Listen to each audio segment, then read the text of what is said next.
কিভাবে তাকায় নতুন দেখতেছো আমাকে? তুই তো আমার জন্য সবসময় নতুন রে। তোর চোখ, চোখের চাহনি,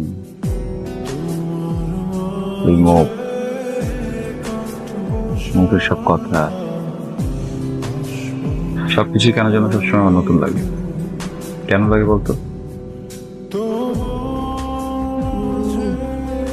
কারণ প্রতিদিন নতুন নতুন ড্রেস করে আসি তাই।